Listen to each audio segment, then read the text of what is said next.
Alright guys, we're at the point where I'm getting ready to rescribe a lot of this kit. Now I've already done the left upper wing and the left half of the fuselage for the most part. There's a few I need to do on the tail, really just two more I need to do on the tail, and one right there, and then this side of the cockpit will be done. Now the one thing I'm not doing is I'm not going all the way to the top or the bottom on this back one that I've had to redo. That's the only one panel line that I'm rescribing that's going all the way around the fuselage.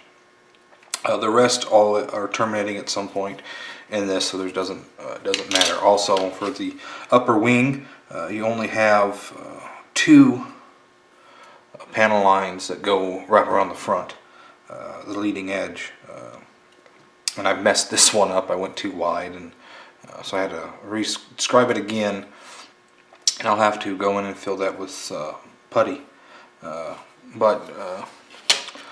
Like I showed before, I'm using this scribing tape. It's thick. I don't know how thick it is, but it's 6 mil wide. And it gives a nice edge to butt up against with my UMM scriber, which is what I'm using because it's sharp and can do a very nice thin fine line. And now one of the things that a lot of people do when they go to rescribe an old kit like this with the raised detail is they'll sand off all the raised detail first, then go in and scribe. I'm not doing that. This is really the first time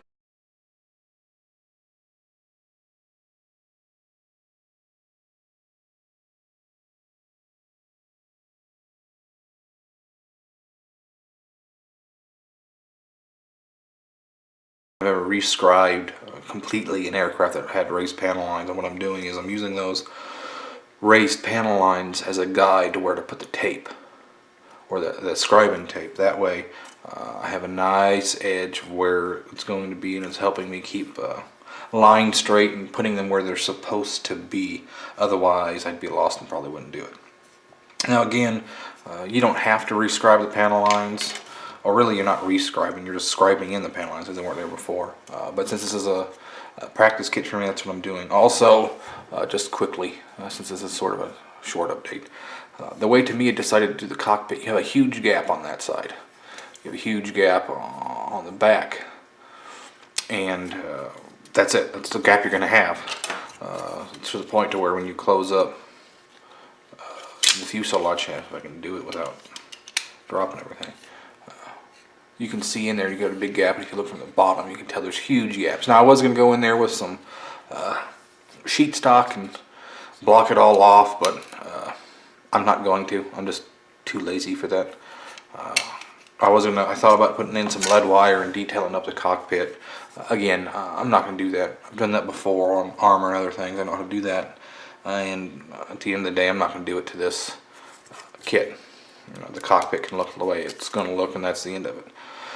So, but I glued it in to make sure it was level and everything, and I'll have to paint up. Also, you'll notice the instrument panel, which is just a decal, is in half. And what you have to do is you have to cut the decal in half, put half on this side, put half on the other before you close up the fuselage, which is just kind of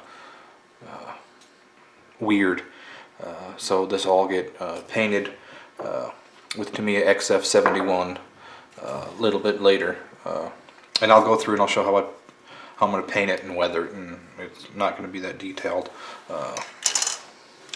The seat had a sink mark in it from an ejector pin. It's still, you can still barely there in the bottom. I put in some Mr. Servicer 500 with some Mr. Leveling Thinner, and it's still there a little bit, but I think once we get some stuff in, it'll be okay. I may put another drop of Mr. Servicer 500. In fact, I'll just do that right now since I'm thinking about it.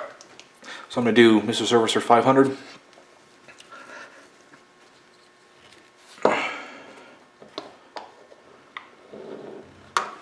And I am just going to use a toothpick or a cocktail stick, depending on what part of the world you're in.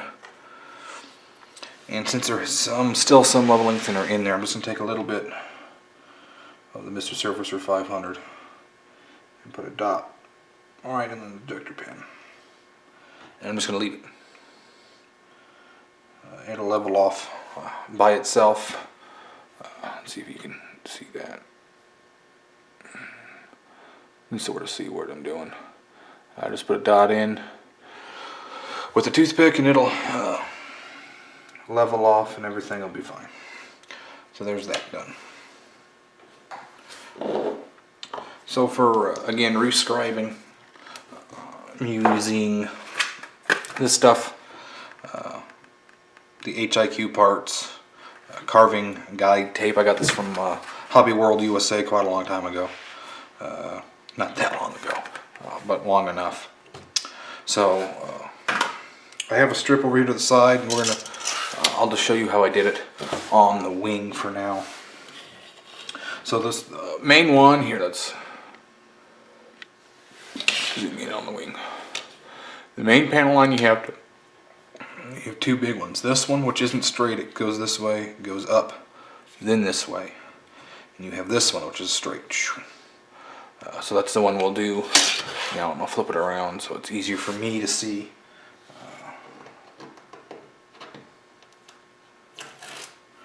All I'm gonna do is take it, take the tape, and I'll find. Try and keep you in shot. Find where I want to go, which is there. Let me make sure it's where I want it. Which it isn't. So I'll have to go through and I want this scribe line to be right behind where the raised panel is.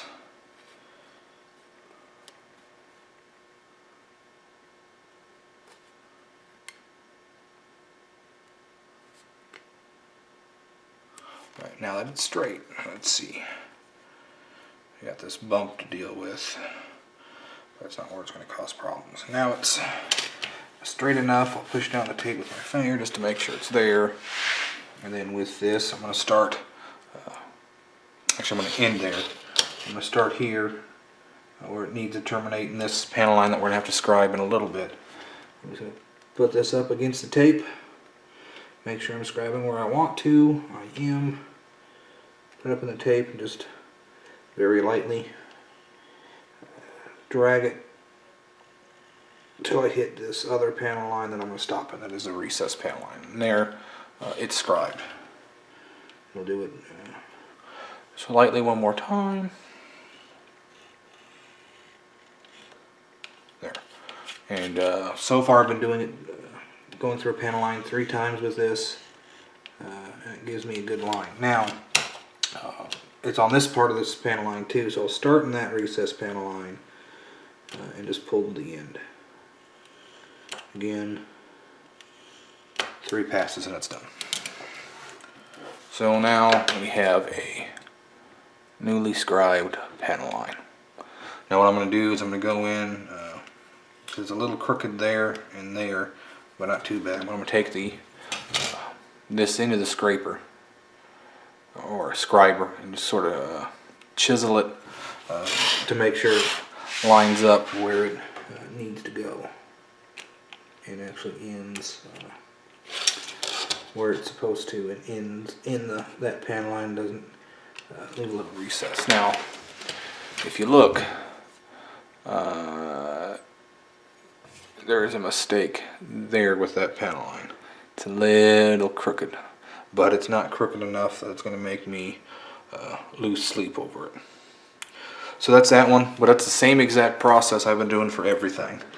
It's going to go where it's supposed to. Now I'm not going to go all the way to the front of the wing, the leading edge, because I'm going to wait till the wings are assembled, and then I'll just take it and I'll go around it to make sure they match up, because I don't want to risk them getting to the end of them being way off. So now that it's on, same process as before.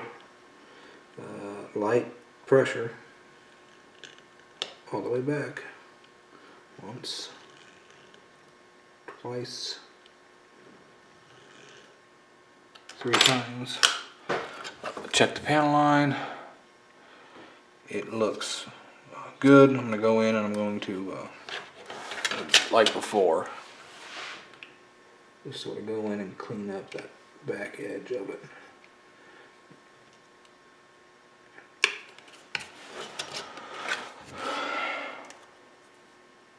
So I'm actually going to take one pass going this way to really clean it up now. Well, you can really see that. We have a panel line that's been scribed in. And now I don't ever scribe in panel lines. This is why I'm sort of cautious and excited at the same time, because this is just, again, not stuff I do. But as you can tell, I mean, those are pretty good results. And same thing if we look at the wing, we already did. Again, I screwed this end up, but we scribed them all in. This front one that's raised, I'm going to wait again till the wings are together and just go around them all at the same time. And then this fuselage, I ran in a pencil in the lines I scribed. We'll put those in, and I still have 1 or 2 to do on that. And then same thing to this end of the fuselage, and then that'll be much closer to being done. But again, I'm using this scribing tape going right up against the raised panel lines, and one light pass, lightly heavier pass, and then a third pass gets me the panel lines like you saw. And then if I need to, I'll end and make sure they are terminating where they're supposed to with the other end of the scriber. And it's given me so far better results than I've ever had before. So at this point in the build, we have done part of step 1. We have this back plate on the floor, and we have the floor in again because I was going to put in sheet stock and cover all these gaps, but I'm not going to do that now. Plus the seat, I'm going to paint a different color. It says to paint the seat chrome silver or flat black. I'll probably do black and make the seat bottom a brownish cushiony color. So that's why the seat's not on. I'll paint it separate. The control stick is a flat black top, chrome silver bottom. That's why it's not in, because this is all going to get a coat of XF71 cockpit green. And then of course I'll do the other side of the fuselage. And step 2 is just going to be easy with the engine, which isn't super detailed, but it's not bad. So we'll paint that. I don't know what color exactly I'm going to use to paint it. I may shoot it with the AK Extreme Metal Aluminum, and then leather, which is maybe what I do, may not. In fact, I may actually just do Mr. Hobby in the metallic colored dark iron, do it, and then just buff it, and that way it'll look fine. Because I'm doing, the outside is going to be that AK Extreme Metal Aluminum, but we'd weathered this pretty good. But for scribing, I'm going to have to do these. I'm going to have to go around the front, which is going to be easy. These are just real straight lines. This top cowling for the cockpit doesn't have any panel lines. I'm not putting in the bombs, so I don't need to scribe those. But again, I'm going to have to scribe the landing gear covers, which the ones I'm going to be using, since it's going to be open, are just one panel line, real easy. And then this part, which is just 2 lines. And again, I'm not going to use a pilot because I don't need one. And the wheels are standard. But I already checked the fit some. Let me get this out of the way. The fit's actually good. There is more flash than you'd expect on the kit, but it is old. But as you can see, I mean, that joins up really well considering its age. It's amazing that Tamiya was putting kits together that fit this well. Even though there's not a lot to it, right? That fit well in the 70s. And there's a lot of companies today that can't seem to figure it out. But that's where it's going to be. So next time you see it, we're going to be painting the cockpit. Alright guys, talk to you later. Have a good one.